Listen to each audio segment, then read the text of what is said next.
বাড়ি ভাড়া, চিকিৎসা ভাতা ও ৭৫% বোনাসের দাবিতে এমপিওভুক্ত শিক্ষক কর্মচারী অবরোধে বাধা দিয়েছে পুলিশ।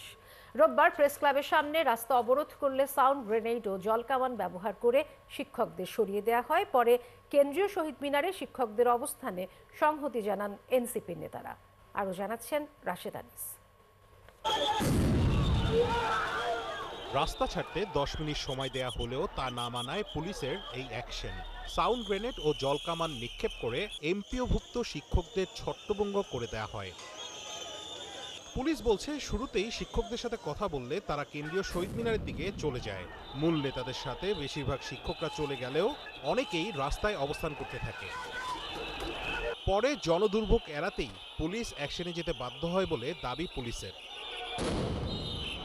তাদের সাথে আমরা কথা বললাম যে আপনারা তো সিদ্ধান্ত নিলেন যে আপনারা শহীদ মিনারে যাবেন, তাহলে এখন ওনারা যারা আছে তারা কারা? তো বলে এরা আমাদের সাথে না, এরা হয়তো অন্য উদ্দেশ্য নিয়ে আসছে।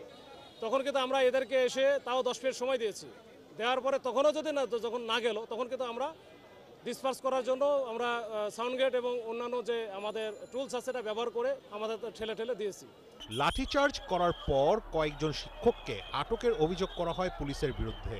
শিক্ষকদের দাবি, 3 দফা দাবি না মানা পর্যন্ত আন্দোলন চলবেই। এখানে অবস্থান করতে বলেছে, আমরা এখানে আমাদের দাবি না পূরণ করা পর্যন্ত আমরা এখানেই থাকবো ইনশাআল্লাহ। আমরা শান্তিপূর্ণভাবে অবস্থান করতেছিলাম, পুলিশ এসে আমাদের শিক্ষকদের গায়ে হাত তুলেছে। বারবার তারা এসে আমাদের কর্মসূচির মধ্যে আমাদের অনেক শিক্ষকদের গায়ে হাত তোলে। পরে আগে থেকেই শহীদ মিনারে অবস্থান করা শিক্ষকদের সাথে যোগ দেন আহতরা। এখানে তাদের সাথে সংহতি জানান জাতীয় নাগরিক পার্টির কেন্দ্রীয় নেতারা। তারা বলেন, শিক্ষকদের পেটানো সভ্য রাষ্ট্রের কাজ হতে পারে না।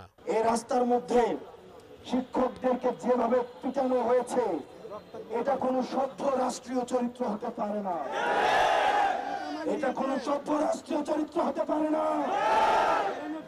অনীতি বিলম্বে এই হীন কাজের জন্য তাদেরকে ক্ষমা চাইতে হবে। 20% বাড়ি ভাড়া দেওয়া লাগবে।